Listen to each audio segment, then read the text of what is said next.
Dès qu'on a passé la porte, les policiers ont chargé.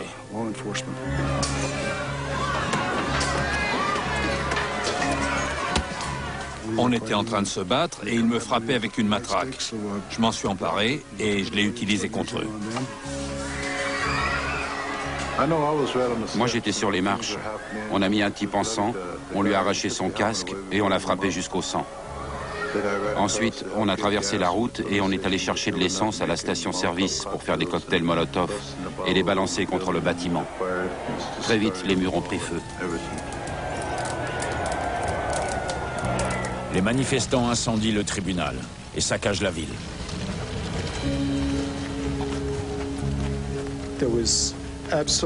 Il y avait une partie des membres de l'AIM qui se considéraient comme des révolutionnaires et qui étaient à l'aise avec les armes. Ils adoraient l'idée d'être une organisation hors la loi et ils voulaient continuer. Les émeutes de Custer attirent l'attention des dissidents de Pine Ridge. 3 semaines plus tard, suite à l'échec de leur campagne pour la destitution de Dick Wilson, ils font appel à l'AIM. Demander l'aide de l'AIM est une idée séduisante, mais risquée. Parce que bien souvent, là où le mouvement passe, l'ordre trépasse. Lorsque les chefs traditionnels font intervenir l'AIM, ils savent parfaitement qu'ils n'ont aucun moyen de prévoir ce qui va se passer. Les Oglala ont épuisé tous les recours légaux. Ils comptent désormais sur l'AIM pour mettre un terme au harcèlement et aux intimidations de Wilson. Le mouvement peut rameuter du monde. Il a des contacts parmi les journalistes, des gens qui peuvent prendre l'avion et débarquer avec des caméras de télévision.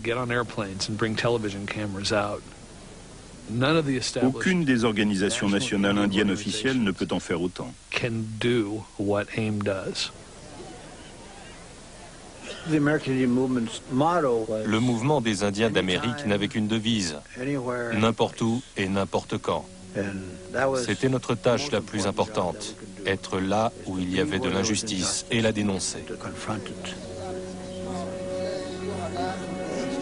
Lors d'un grand meeting, les dissidents Oglala, 5 chefs traditionnels et des représentants de l'AIM élaborent enfin un plan radical.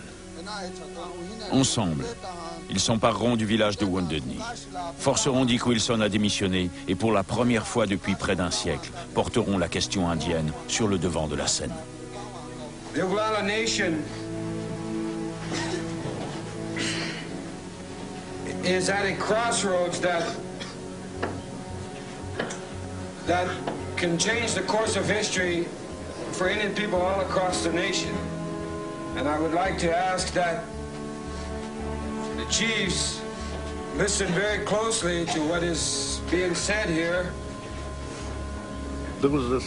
Il y a eu un moment d'hésitation. Personne ne voulait se décider à nous soutenir. Et puis les femmes ont pris la parole. Helen Movescamp, fondatrice de l'Organisation pour les droits civils des Sioux Oglala, plaide en faveur de l'occupation de Wounded Knee. This has been going on for a long time before we invited the American Indian movement here. Because the people were scared, and they are scared of Dick Wilson and all his men. I don't see why all these people come from all over. I don't see why they can't take him and throw him out or throw him in jail or something, the way he's been terrorizing people here on a reservation. And I live in Pine Ridge at that gunpoint, but I'm not scared of them anymore. Elle insistait pour déclencher quelque chose. Et ça a marché.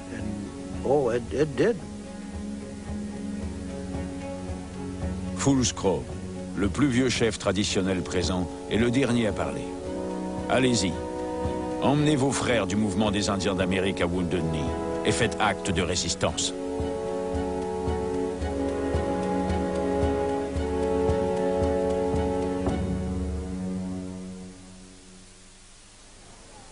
Today, a teepee was set up in what is now called the demilitarized zone. Both sides are meeting there to negotiate an end to the takeover, but the progress is agonizingly slow. Les négociations se sont poursuivies pendant presque tout le temps qu'a duré l'occupation. D'un côté comme de l'autre, on s'efforçait de trouver un accord. les envoyés du gouvernement ne font aucune concession. Ils rejettent les revendications liées au respect des traités et affirment que malgré les accusations pesant contre lui, Dick Wilson est à la tête d'une nation souveraine et ne peut donc pas être destitué. Les pourparlers achèvent de s'enliser lorsque les insurgés exigent de rencontrer le secrétaire d'État américain. I understand they want Henry Kissinger out here. Do you think this is realistic? You think he'll come? Why not? You know, I don't see why the North Vietnamese should take precedent over the American Indian people. You know, we've been fighting this war for 400 years, and if he can spare the time to go over there, he should be able to spare the time to come here. But it would be correct to describe the current situation as an impasse. If there's such a thing as an impasse on an impasse, then that's what we have. Des représentants des départements de la justice et de l'intérieur reprennent les négociations. Mais un autre événement monopolise l'attention de la Maison-Blanche. Les prémices du scandale du Watergate. Il est évident que la Maison-Blanche n'était pas très attentive pendant le siège de Wounded Knee. Bien sûr, Nixon a envoyé des intermédiaires pour gérer la crise, mais il avait l'esprit ailleurs. Il essayait de survivre à cette affaire du Watergate. Les choses auraient pu être très différentes s'il n'y avait pas eu ça.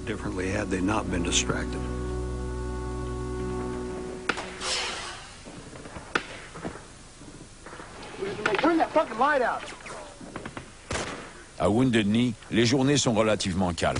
C'est la nuit que des coups de feu éclatent. Just take these unarmed men and tell them, turn that goddamn light out or I'll shoot the fucker out. Ils nous tiraient dessus à la mitrailleuse avec des balles traçantes qui trouaient l'obscurité comme en zone de guerre. Les vétérans nous disaient, on se croirait au Vietnam.